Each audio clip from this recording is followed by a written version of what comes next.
Welcome to श्रेष्ठ academy. भारतीय reserve bank किसी भी परीक्षा के लिए बहुत ही महत्वपूर्ण टॉपिक है, तो चलिए इसके बारे में तो जानते हैं। भारतीय रिजर्व बैंक की स्थापना 1 अप्रैल 1935 को हुई थी।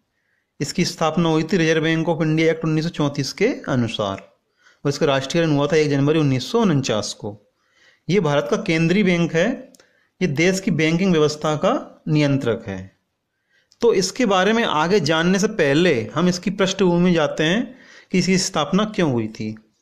सबसे पहले हिल्टन यंग कमीशन ने 1926 में केंद्रीय बैंक की स्थापना करने का सुझाव दिया था, जिसके आधार पर एक बिल भी विधानसभा में पेश किया गया था, लेकिन वो पास नहीं हो सका था।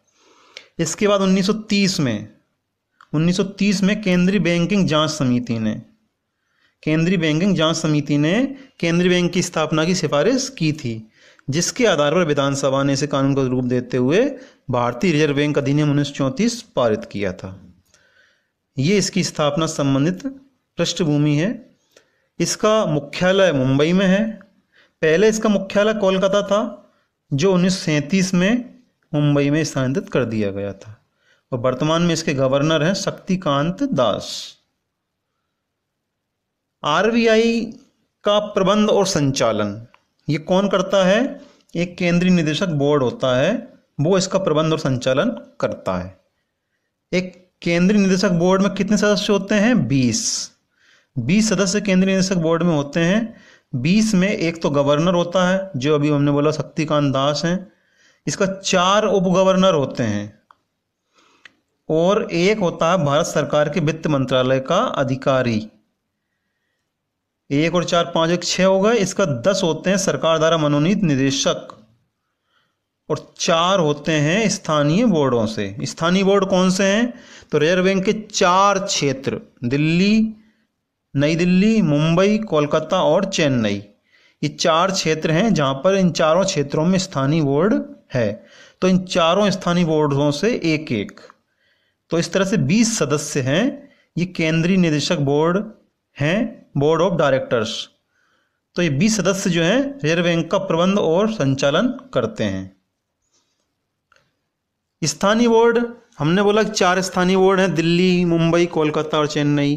तो स्थानीय बोर्ड जो हैं उनका स्थानीय बोर्ड क्या करते हैं? स्थानीय मुद्दे जो होते हैं उनका अध्ययन करते हैं, और अध्ययन करके केंद्रीय बोर्ड को परामर्श देते हैं। और प्रत्येक स्थानीय बोर्ड में केंद्र सरकार द्वारा मनोनीत 5 सदस्य होते हैं। 5 सदस्य होते हैं जो स्थानीय बोर्ड में रहते हैं। इसके बाद रिजर्व बैंक के कार्य क्या हैं? रिजर्व बैंक मुद्रा जारी करता है, पहला कार्य तो ये है।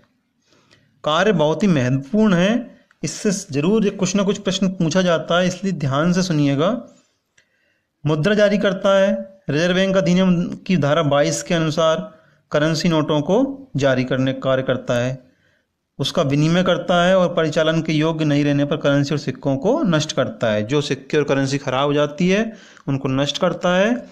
इसका उद्देश्य क्या रहता है कि आम जनता को अच्छी गुणवत्ता वाले करेंसी नोट और सिक्के मिल सके। इसके बाद सरकारी बैंकर का कार्य करता है। रिजर्व बैंक क्या करता है? केंद्र और राज्य सरकारें उनके नकद कोष को रखने का कार्य करता है, उनके भुगतानों को स्वीकार करता है, और सरकार की कर के माध्यम से जो आय होती है उसको जमा करता है, और सरकार के आदेशानुसार भुगतान और स्थानांतरित करता है, और सार्वजनिक ऋण के लिए संपूर्ण व्यवस्था करता है, उसको जमा करता है, उसका भुगतान करना और इस बैंक का उत्तरदायित्व है। तो सरकारी बैंकर के रूप में कार्य करता है। इसके बाद बैंकों के बैंक का कार्य करता है। रिजर्व बैंक देश की बैंकिंग व्यवस्था का नियंत्रक है। जैसा कि हमने सबसे पहले कहा था कि सभी अनुसूचित बैंक होती हैं, उनको अपने व्यवसाय का विवरण रिजर्व बैंक को देना पड़ता है। दूसरा विदेशी मुद्रा का प्रबंधक है। विदेशी मुद्रा का प्रबंधक है। इसका उद्देश्य क्या है कि विदेशी व्यापार, भुगतान और को सुविधाजनक बनाना, और भारत में विदेशी मुद्रा का क्रमिक विकास करना और उसे बनाए रखना। इस उद्देश्य से रिजर्व बैंक विदेशी मुद्रा प्रबंधक के रूप में कार्य करता है। दूसरा साख नियंत्रण, क्रेडिट कंट्रोल, ऋण पर नियंत्रण।